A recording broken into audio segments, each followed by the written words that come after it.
Welcome to Greater Good Radio Hawaii, where we develop tomorrow's leaders by bringing you up close and personal with today's top business people. Greater Good Radio Hawaii is dedicated to social entrepreneurship.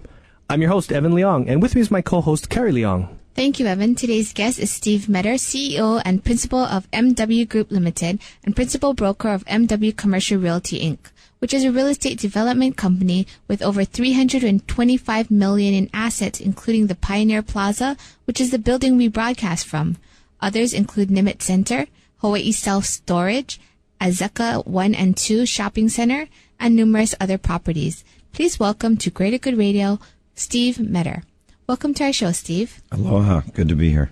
So could you explain to us what the MW Group is? Yeah, it's certainly not very complicated. My last name's METTER, and my partner's is Wood. And so we just stuck that together and abbreviated it, MW Group. It's a commercial real estate development company. We have about 35 employees, and in our other related businesses, probably about 70 more. So how did you first get started in real estate then? The first time I was involved in real estate or introduced to real estate was before I went to Berkeley, before I went to school. I was 19 and wasn't motivated to go right into college because I didn't know what I was doing. And so I thought, I will go into business right out of high school. Big mistake. So those out there, I would not encourage that one.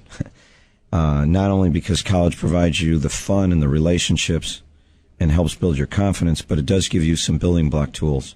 But of course, at 18, I didn't know about that.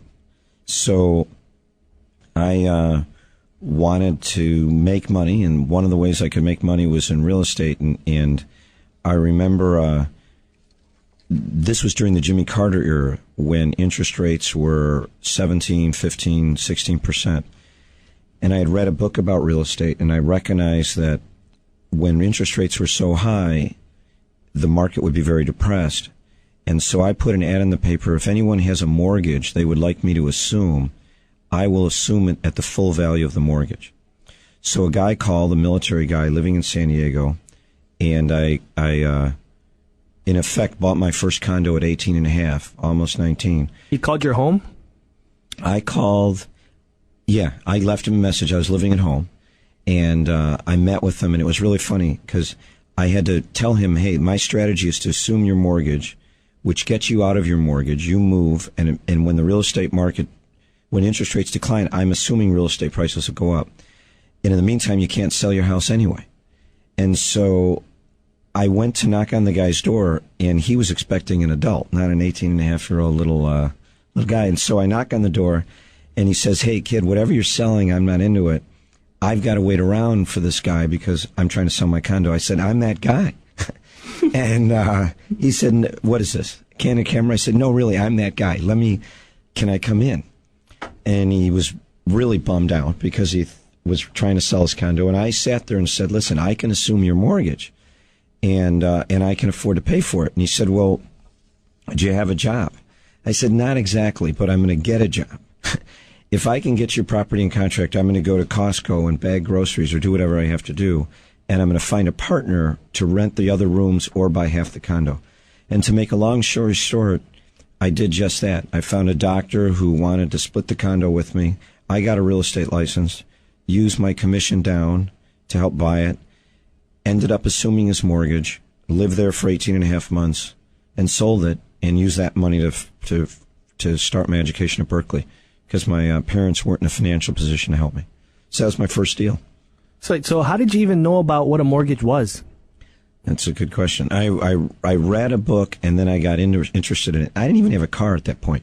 I went to my dad. I said, Dad, I got to go down to an escrow department to sign some documents. He said, what are you talking about? I'm all, well, can we get in the car because I'm going to be late, and I'll explain it on the way. And this was before escrow companies were around every corner. I had to go downtown San Diego, and I explained this to him, and he goes, you got to be kidding me. There's no way you can buy a condo. I said, trust me, Dad, I'm going to sign these escrow points. I'm going to get paid to buy it because I'm going to get 3% on the $78,000 it costs, around $2,100. I'm going to walk out with a check for $1,000 today and a condo. And he's all, I don't believe it. Anyway, bottom line is he sat there, watched me sign all these paperworks. I took the $1,000. I went over and waited a few days, and bought a car saying, I have great credit. I just bought a condo. And then, waited for that to show up on the credit score. And they said, yeah, if you own a house, you can qualify for a car. I said, great, because they didn't focus on my pay stubs, right? Because I didn't exactly have one yet. And then I went over to Costco, which was it was one of the first Costco's, and I got the job, and it worked out great. That's how my exposure to real estate. Taking a big gamble, actually.